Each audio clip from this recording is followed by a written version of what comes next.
Hello दोस्तों, मैं आपका दोस्त दीप सर एक बार फिर स्वागत करता हूं आपके अपने परिवार स्टडी विद दीप सर में। आज हमारा टॉपिक रहेगा दूरदृष्टि दोष और निकट दृष्टि दोष।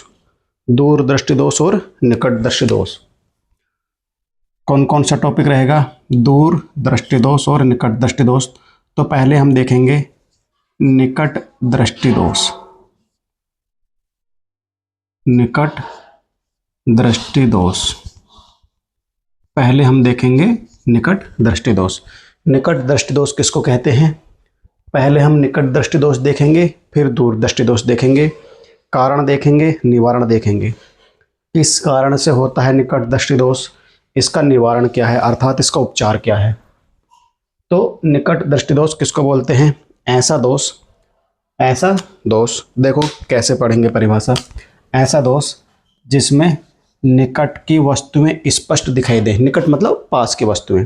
ऐसा दोष जिसमें मानव को पास की वस्तुएं स्पष्ट दिखाई दे। पास मतलब निकट, पास मतलब निकट, पास मतलब निकट की वस्तुएं स्पष्ट दिखाई दे, निकट दृष्टि दोष कहते हैं। पास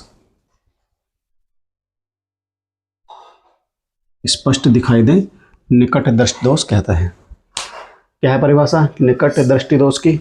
ऐसा दोष जिसमें पास की वस्तुएं स्पष्ट दिखाई दे परंतु दूर की वस्तुएं स्पष्ट ना दिखाई दे, निकट दृष्टि दोष कहलाता है। निकट दृष्टि दोष कहलाता है। ये होता किस कारण से है? क्या क्या कारण है इसके? कारण क्या क्या कारण है? कारण नंबर एक क्या है? जब नेत्र लेंस की वक्रता त्रिज्या बढ़ जाएगी। नेत्र लेंस की वक्रता त्रिज्या बढ़ जाती है। नेत्र लेंस की वक्रता त्रिज्या क्या होती है? बढ़ जाती है। तो फोकस दूरी कम हो जाती है। फोकस दूरी क्या हो जाती है? कम। जब नेत्र लेंस की वक्रता त्रिज्या बढ़ जाती है तो फोकस दूरी क्या हो जाती है? कम हो जाती है। फोकस दूरी के कम होने से हमें पास की वस्तु तो स्पष्ट दिखाई देती है परंतु दूर की वस्तु स्पष्ट दिखाई नहीं देती। तो कारण नंबर एक क्या है कि वक्रता का बढ़ जाना जिससे फोकस दूरी कम हो जाती है। अगर ऐसी कंडीशन हो जाती है तो निकट दृष्टि दोष हो जाता है। निकट दृष्टि दोष हो जाता है।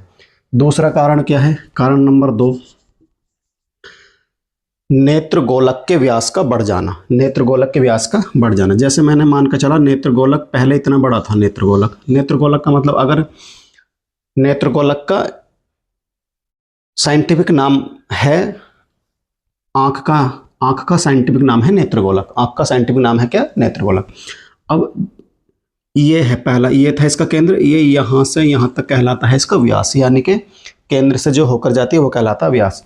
पहला नेत्रगोलक कितना बड़ा था, अब नेत्रगोलक का व्यास बढ़ा, नेत्रगोलक कितना बड़ा हो गया यानी कि आंख कितनी बड़ी हो गई। और यहाँ पर था नेत्र लेंस, यहाँ पर था रेटिना, यहाँ पर था रेटिना, यहाँ पर नेत्र लेंस था, यहाँ पर रेटिना था।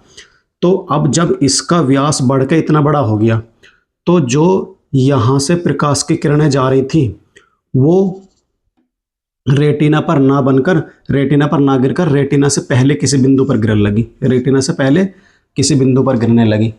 तो वस्तु का प्रतिबिंब जो रेटिना पर बनने वाला था वो रेटिना से पहले बनने लगा। और रेटिना से पहले बनने का कारण ये हुआ कि हमें निकट की वस्तु तो स्पष्ट दिखाई देने लगी परंतु दूर की वस्तु स्पष्ट दिखाई नहीं देने लगी। तो ये था निकट दृष्टि दोष। निकट दृष्टि दोष क्या था? ऐसा दोष जिसमें निकट की वस्तुएं तो स्पष्ट देख सकते हैं परंतु दूर की वस्तुएं स्पष्ट नहीं देख सकते, निकट दृष्टि दोष कहलाता है।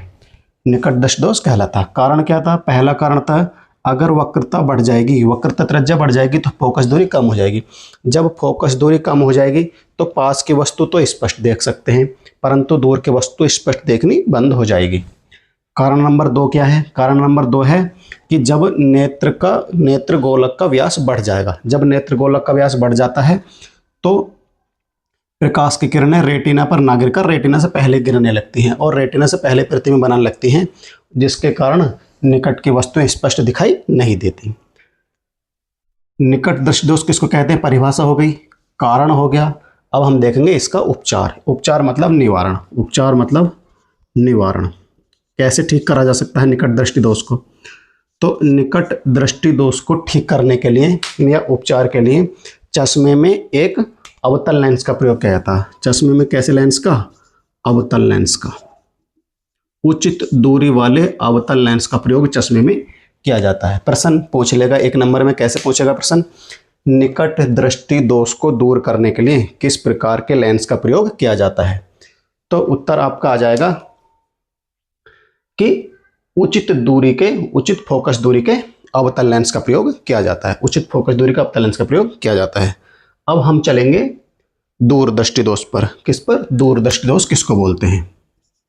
दूरदृष्टि दोष किसको बोलते हैं? दूरदृष्टि दोष किसको बोलते हैं? दूरदृष्टि दोष की परिभाषा क्या है? दूरदृष्टि दोष में दूर की वस्तु स्पष्ट दिखाई देती है। दूरदृष्टि दोष में दूर की वस्तु स्पष्ट दिखाई देती है। दूर की वस्तु स्पष्ट दिखाई देती है, परंतु पास की वस्तु स्पष्ट दिखाई नहीं देती। दूर की वस्तु स्पष्ट दिखाई देती है, परंतु पास की वस्तु स्पष्ट दिखाई नहीं देती। तो ऐसा दोष जिसमें दूर की वस्तु तो स्पष्ट दिखाई दे, परंतु पास की वस्तु स्पष्ट दिखाई ना दे, दूरदृष्टि दोष कहलाता है। दूरदृष्टि दोष कहलाता है। होता किस कारण से है दूरदृष्टि दोष? दूरदृष्टि दोष होता किस कारण से है? तो कारण देख लेंगे इसके। कारण क्या है? कारण नंबर एक, निकट दृष्टि दोष में वक्रता बढ़ रही थी, इसमें वक्रता कम हो जाएगी। इसमें क्या हो जाएगी? वक्रता कम हो जाएगी। जब वक्रता त्रिज्या कम हो जाएगी तो फोकस दूरी बढ़ जाएगी। फोकस दूरी क्या हो जाएगी? बढ़ जाएगी। फोकस दूरी बढ़ जाती है। पहला कारण क्या है कि वक्रता कम हो जाने से फोकस दूरी बढ़ जाती है, जिस कारण ये इसका दूरदृष्टि दोष आंख में हो जाता है। अगला कारण क्या है? दूसरा कारण क्या है? कारण नंबर 2, नेत्र गोलक का व्यास कम हो जाएगा। नेत्र गोलक का व्यास क्या हो जाएगा? कम। जैसे नेत्र गोलक या आंख पहले इतनी बड़ी थी, नेत्र गोलक का व्यास ये था और अब इतनी बड़ी हो गई आंख, यानी कि व्यास कम हो गया। तो जो प्रकाश यहाँ से जा रहा था, यहाँ पर नेत्र लेंस आइरिस वगैरह थी, पिछली वीडियो मैंने बता दिया। यहाँ पर कार्निया था, आइरिस था, पुतली था, ये सारी की सारी यहाँ पर थी। यहाँ पर रेटिना था। तो अब जब इसका व्यास कम हो गया, ये आँख है, जब इसका व्यास कम हो गया तो यहाँ से पहले यहाँ जा रही थी प्रकाश की किरणें, रेटिना पर बननी थी प्रकाश, रेटिना पर प्रतिबिंब बनना था। परंतु जब व्यास कम हुआ, नेत्रगोलक का व्यास कम हुआ, तो जो प्रकाश की किरणें रेटिना पर गिर रही थी वो रेटिना से पीछे गिरने लगी। रेटिना से कहाँ पर गिरने लगी? पीछे गिरने लगी। जब रेटिना से पीछे गिरने लगी तो दूर की वस्तुएं स्पष्ट दिखाई देनी चालू हो गई और जो पास की वस्तुएं थी वो स्पष्ट दिखनी बंद हो गई। इसके लिए एक दूरी थी, स्पष्ट दृष्टि की न्यूनतम दूरी थी 25 सेंटीमीटर। कितनी? 25 सेंटीमीटर। जैसे आँख ये है, जैसे आँख क्या है? आँख ये रही। आँख से अगर कोई वस्तु 25 सेंटीमीटर की दूरी पर रखी है, आँख से कोई वस्तु 25 सेंटीमीटर की दूरी पर रखी है या इससे कम दूरी पर रखी है, तो उस वस्तु को तो स्पष्ट नहीं देख पा रही थी आँख।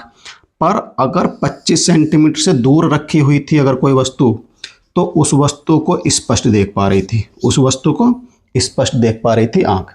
तो इससे यह निष्कर्ष निकला कि दूरदृष्टि दोष में जो पास की वस्तुएं थी वो तो दिखाई नहीं दे रही थी, परंतु जो दूर की वस्तु थी उसमें वस्तु को स्पष्ट देख सकते थे। तो दूरदृष्टि दोष के लिए न्यूनतम दूरी कितनी होती है? 25 सेंटीमीटर। ऐसा भी प्रश्न पूछ लेता है। दूरदृष्टि दोष किसे कहते हैं? ऐसा दोष जिसमें दूर की वस्तुएं स्पष्ट दिखाई देती हैं परंतु पास की वस्तुएं स्पष्ट दिखाई नहीं देती, दूरदृष्टि दोष कहलाता है। दूरदृष्टि दोष के कारण क्या हैं? पहला कारण यह था कि अगर वक्रता कम हो जाती है तो फोकस दूरी बढ़ जाएगी। जब फोकस दूरी बढ़ जाएगी तो दूर की वस्तु को देखेगी परंतु पास की वस्तु को नहीं देख पाएगी।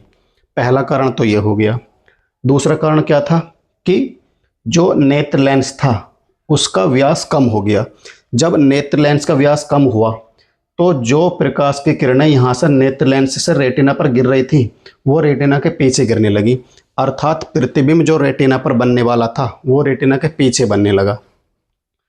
रेटिना के कहाँ पर बनने लगा? पीछे। तो इस कारण से जो दूर की वस्तुएं थी वो तो स्पष्ट दिखाई देने लगी परंतु पास की वस्तु स्पष्ट दिखाई नहीं दी। और एक नोट करके एक चीज लिखनी पड़ेगी हमें कि दूर दृष्टि दोष के लिए न्यूनतम बिंदु जो होता है, न्यूनतम स्पष्ट दृष्टि की न्यूनतम दूरी जो होती है वो 25 सेंटीमीटर होती है। स्पष्ट दृष्टि की न्यूनतम दूरी 25 सेंटीमीटर होती है। ये वाली बात मोस्ट है। कौन सी वाली? ये वाली। स्पष्ट दृष्टि की न्यूनतम दूरी कितनी होती है? 25 सेंटीमीटर। ये देखा गया कि अगर आंख से वस्तु 25 सेंटीमीटर दूरी पर रखी हुई थी तो वस्तु को स्पष्ट नहीं देख रहे थे। 25 सेंटीमीटर से पास ले आए तो अभी वस्तु स्पष्ट दिखाई नहीं दे रही थी, परंतु जैसे ही वस्तु को 25 सेंटीमीटर से दूर ले गए अनंत तक वस्तु हमें साफ दिखाई दे रही थी। वस्तु हमें साफ दिखाई दे रही थी। तो स्पष्ट दृष्टि की न्यूनतम दूरी कितने सेंटीमीटर? 25 सेंटीमीटर होती है। अब इसका निवारण के लिए कौन सा निवारण अर्थात उपचार के लिए क्या करना पड़ेगा भी हमें? इसके उपचार के लिए अर्थात निवारण के लिए, तो निवारण के लिए हमें उचित फोकस दूरी का उत्तल लेंस का प्रयोग चश्मे में करना पड़ेगा। उत्तल लेंस, कौन से लेंस का? उत्तल लेंस का। उचित फोकस दूरी के उत्तल लेंस का चश्मे में हमें प्रयोग करना पड़ेगा।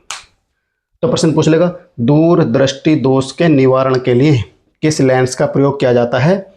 तो उचित फोकस दूरी के उत्तल लेंस का। उचित फोकस दूरी के उत्तल लेंस का। याद कैसे करेंगे? ये वाला इंपॉर्टेंट है, ये भी, और ये भी मोस्ट है। कैसे याद करना? देखो कौन सा है? दूरदृष्टि दोष। कौन सा है? ये है दूरदृष्टि दोष का निवारण। दूरदृष्टि दोष का क्या? निवारण। क्या है ये? दूर। क्या है? दूर का चालू हो रहा दैश है, यानी कि इसमें लगा पड़ा है ऊ, तो देखो इसमें भी ऊ लगा पड़ा है। तो दूर है तो इसके निवारण के लिए उत्तल लेंस, ऐसे याद रख लेंगे। ऊ है यहाँ पर तो यहाँ पर भी ऊ है, तो दूर दृष्टि दोष के लिए हमें लेना पड़ेगा उत्तल लेंस। जब दूर के लिए उत्तल हो गया तो निकट के लिए तो अवतल बचेगा ही, तो ऐसे याद कर लेंगे। देखो कैसे याद करना है? ऊ है, यहाँ पर भी ऊ है, तो दूर दृष्टि दोष के लिए कौन सा लेंस लेना पड़ेगा? उत्तल लेंस। जब दूर के लिए उत्तल लेंस लेना पड़ेगा तो निकट के लिए अवतल हो जाएगा। निकट के लिए अवतल हो जाएगा। आज की वीडियो में इतना ही।